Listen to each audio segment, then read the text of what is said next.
Aerospace defence రంగాల్లో భారత్ దూసుకుపోవడంలో హైదరాబాద్ పాత్ర కీలకంగా మారుతోంది.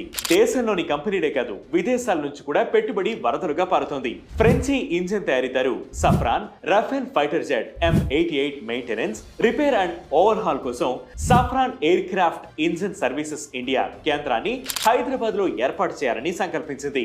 ఫ్రాన్స్ బయట ఈ తరహా కేంద్రం ఇదొక్కటే కావడం విశేషం. ఇది ఇండియన్ ఎయిర్ ఫోర్స్, ఇండియన్ నేవీలో ఉపయోగిస్తున్న రఫేల్ యుద్ధ విమానాల అవసరాలను తీర్చగలుగుతుంది. ఎయిర్ క్రాఫ్ట్ ఇంజిన్లకు కమర్షియల్, మిలిటరీ వ్యవస్థలను రూపొందించగలుగుతుంది.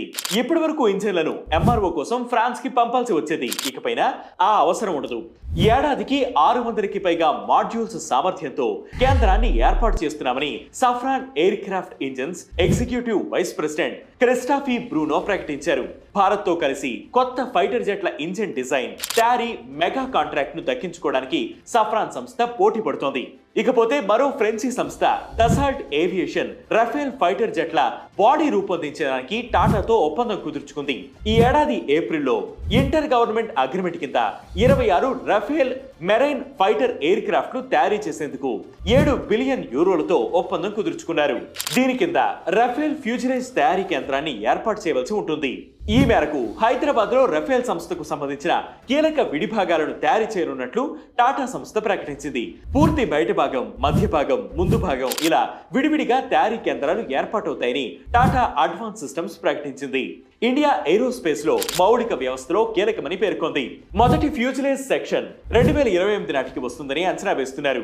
నెలకి 2 వంతున ఫ్యూజిలేజ్లను రూపొందించాలని లక్ష్యంగా ఉంచుకున్నారు. అంటే భవిష్యత్తులో ఇండియన్ ఎయిర్ ఫోర్స్ ఉపయోగించే రఫేల్ జెట్లు భారత్ లో తయారైన రఫేల్ జెట్లను ఉపయోగిస్తారన్నమాట.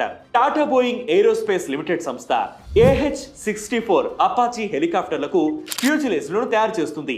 ఈ కేంద్రం ఆదిపట్లలో శంషాబాద్ ఇంటర్నేషనల్ ఎయిర్పోర్ట్ కి సమీపంలో ఉంది. ఇకపోతే ప్రసిద్ధ సంస్థ Adani group missiles, unmanned vehicles తయారీకి హైదరాబాద్ ను హబ్ గా భావిస్తోంది. వచ్చే 2-3 సంవత్సరాల్లో 1500 కోట్లు పెట్టుబడిగా పెట్టాలని చూస్తోంది.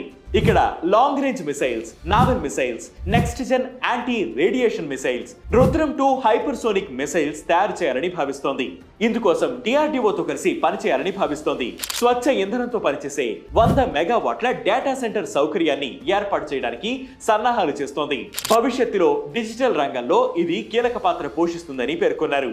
అదానీ ఆధ్వర్యంలో అంబుజా సిమెంట్స్ ఏడాదికి 6 మెట్రిక్ టన్నుల సామర్థ్యంతో సిమెంట్ గ్రైండింగ్ యూనిట్ ను తెలంగాణలో ప్రారంభిస్తోంది. అలాగే స్వచ్ఛ ఇంధనం, హైడ్రోజన్, ఎలక్ట్రోలైజర్ ప్రాజెక్టులను అనుసంధానం చేస్తూ గ్రీన్ హైడ్రోజన్ ప్రాజెక్ట్ ను చేపడుతోంది. ఇవన్నీ తెలంగాణకు గర్వకారణంగా నిలుస్తాయి.